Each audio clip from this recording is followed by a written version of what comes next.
Hello guys. क्या होता है, हम इंग्लिश तो पूरी सीख लेते हैं, ग्रामर पढ़ लेते हैं, टेंसेस पढ़ लेते हैं, पार्ट ऑफ स्पीच पढ़ लेते हैं, सब पढ़ लेते हैं। बट हमें इंग्लिश में जब बात करने की बारी आती है, when talk about conversation, so we get humble. हम फंबल हो जाते हैं, एकदम ही से फंबल मतलब एक स्ट्रक हो जाते हैं। वी कांट स्पीक, और कुछ एकदम रिमाइंड में नहीं करता, हमारे दिमाग में कुछ रिमेंबर ही नहीं करता है कि कौन से शब्द बोलना है, कैसे नहीं बोलना, कैसे क्वेश्चन को फॉर्म करना है, कैसे आंसर को देना। तो ये सबसे ज़्यादा प्रॉब्लम आपकी नहीं, हर किसी की आती है। हर कोई जब शुरू शुरू में सीखता है तो आती ही आती है। तो उसको कैसे करें? तो आज से मैं एक बहुत अच्छी सीरीज लेने वाली हूँ कि आप अपने आप से कैसे प्रैक्टिस करें। फिर सबसे बड़ी बात आती है कि कहाँ से लाएं, हम किससे लाएं इस बोलने के लिए, किससे प्रश्न पूछें। तो अब कहीं जाने की जरूरत नहीं, मैं कुछ प्रश्न आपको ऐसे देती हूँ, उनसे बना करके रिलेट कर करके कई प्रश्न, 100 ऑफ क्वेश्चन आप ऐसे बना सकते हैं और अपने इंग्लिश को प्रैक्टिस कर सकते हो। और definitely after a month you can see, आप देख सकते हो कि आपकी इंग्लिश कितने जल्दी इंप्रूव हुई है। तो कैसे प्रश्न पूछना अपने आप से, या तो आप मिरर के सामने खड़े हो जाओ या रूम में अकेले बैठ जाओ। तो पहले अपन पहले टेंस से बात करते हैं कि प्रेजेंट टेंस से में हमें कैसे पूछना है कि तुम्हारे, हम सबसे पहले किसी से मिलते तो यही बोलते हैं ना कि तुम्हारे पापा क्या करते हैं, तुम्हारी मम्मी क्या करती है, तुम कैसे हो, यही तो पूछते हैं। तो इतना नॉलेज तो आपको होगा गाइस, मुझे समझ में आ रहा है कि आपको टेंस एटलीस्ट आ चुके हैं। तो अपन अब चलते हैं प्रैक्टिस पे।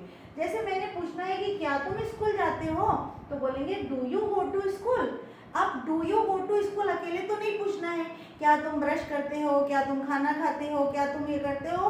तो पूरे डू यू से चलेगा। Do you take lunch, do you take bath, do you brush daily, do you water the plant daily. बस ये डालना है ना। एक एक बता देती हूँ तो उसमें से आपको समझ में आएगा। डू यू लगा करके, क्योंकि पहले हम आपस में ही बात करते हैं कि भाई तुम कैसे हो, तुम क्या करते हो, वो पूछेगा वो कैसा है। तो डू यू से लगा करके दिन भर जो जो करते हो उनके साथ प्रैक्टिस करना है ना। वैसे मैंने इसका एक पहले और वीडियो बना दिया है, बट आज से मैं केवल स्पोकन पे ही आपको वीडियो बना कर दे रही हूँ, है ना। ठीक है। अब दूसरा देखते हैं, क्या तुम्हारे पापा ऑफिस जाते हैं। अब पापा तो आपके सिंगुलर है ना, इसीलिए आपको डू से काम नहीं चलेगा, आपको लगाना पड़ेगा does your father go to office. क्या तुम्हारे पापा ऑफिस जाते हैं। तो आपको बोलना पड़ा डज, यानी डू आपके लिए था, डू यू सामने वाले के लिए था यू, और जो पापा मम्मी भाई बहन अकेले अकेले, दोस्त अकेला, उनके लिए डज लगाना है ना। फिर पूछा आपने, क्या तुम्हारी मम्मा खाना बनाती है। पहले तो यहाँ देखेंगे does your father go to office, तो पापा तो बहुत सारा काम करते हैं। Does your father go to market, does your father go to fair, does your father help you, does your father cook food, does your father help you. Does से कर करके इसको कई सेंटेंस बना सकते हैं, कई क्वेश्चन फॉर्म कर सकते हैं। फिर देखते हैं, does your mama cook food, क्या तुम्हारी मम्मा खाना बनाती है। Does your mama wash the dishes, does your mama wash clothes. कितने सारे क्वेश्चन, जितना काम मम्मा करती है सुबह से शाम तक, वो उसके साथ बना सकते हैं और आप ऐसे प्रश्न पूछ सकते हो। डज योर, हाँ, फिर does your mama speak English, क्या तुम्हारी मम्मा इंग्लिश बोलती है। इसको भी अलग अलग तरह से बोल सकते हैं। Does your sister speak English, does your father speak English, does your brother speak English, does your friend speak English. ठीक है ना। Does your mama teach you, क्या तुम्हारी मम्मा पढ़ाती है तुम्हें। इस प्रकार से आपको आंसर देना भी सिखाएंगे, है ना। पहले आप क्वेश्चन को फॉर्म करना सीख लें। तो जब मैंने बताया कि यहाँ पे हेल्पिंग वर्ब सामने लगी है, देखो सब जगह डू, डज सब जगह डू आगे लगा है, डू और डज।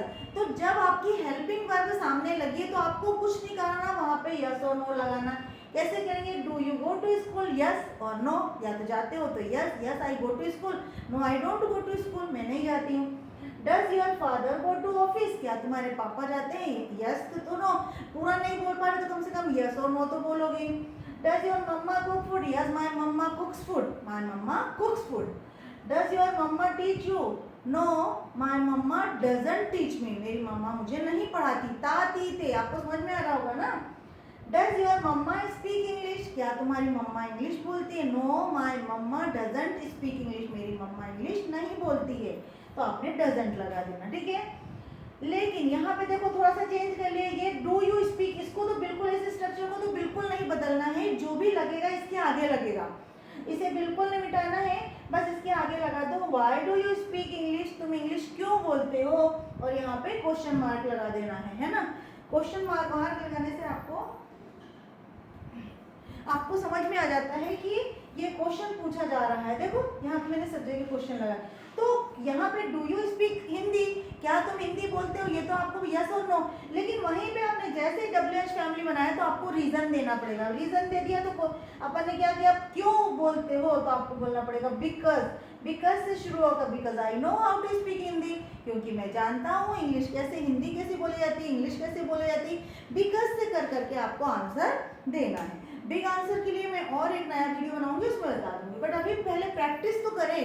प्रैक्टिस करने से ही आपकी इंग्लिश, स्पोकन इंग्लिश एनहांस होती है, जो सबसे ज़्यादा जरूर। जब आप इंग्लिश अच्छे से बोलने लगते हैं तो कॉन्फिडेंस तो खुद ब खुद बूस्ट हो जाता है, एकदम बिल्डअप हो जाता है। चलिए अब देखो यहाँ पे how many brother do you have, यही प्रश्न पूछते हो ना, कितने भाई बहन हो, तो how many do you have लगा दिया, how many brother do you have, तुम्हारे कितने भाई बहन है। डू यू हेल्प योर मम्मा, क्या तुम तुम्हारी मम्मा की हेल्प करते हो। फिर यहाँ पे आपने यस और नो लगा दिया, करते हो तो यस, नो लगा दिया, कॉमा लगा दिया, ठीक है ना। चलिए why does your mama go to market, क्यों तुम्हारी मम्मा मार्केट जाती है, तो आपको रीजन बताना पड़ेगा। Because I have to buy vegetable, because mama wants to buy vegetable और शॉपिंग एनी टाइप्स ऑफ, तो वो बोल सकते हो आप, है ना। अब देखो ये तो बिल्कुल एज इट इज रह रहा है, वाई को रिप्लेस करके अपन ने क्या कर दिया, विद होम लगा दिया।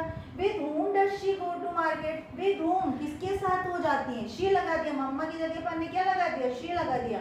With home does she go to market, किसके साथ जाती है।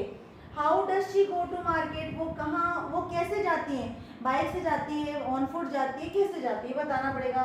When do you come back to your home, तो हमारे घर कब आ जाती है। देखो यहाँ पे योर होम तो चल गया, लेकिन अगर टू के बाद होम लगाओ तो ये बिल्कुल इनकरेक्ट हो जाएगा, इसलिए होम के टू के बाद में होम डायरेक्ट नहीं लिखना है, या तो योर लगाओ या माय लगाओ या जो हिज होगा ना, लेकिन टू होम तो बिल्कुल नहीं लिखना है, ऐसे तो आपको बिल्कुल भी नहीं करना है, क्लियर, ये रॉन्ग हो जाएगा, ठीक है। चलिए when do you come back to your home, तुम कब वापस आते हो, भाई स्कूल गए हो या कॉलेज गए हो, कहाँ से वापस आते हो, तो when do you come back. ऐसी मम्मा भी मार्केट गई तो कैसे वापस आएगी, तो when does your father come, तुम्हारे पापा कब आते हैं। When does your mamma come, तुम्हारी मम्मा कब आती है। When does your sister come, when does your friend come, कब आते हैं। तो बिल्कुल ऐसे छोटे छोटे वीडियो में क्वेश्चन के माध्यम से लेकर के आऊँगी।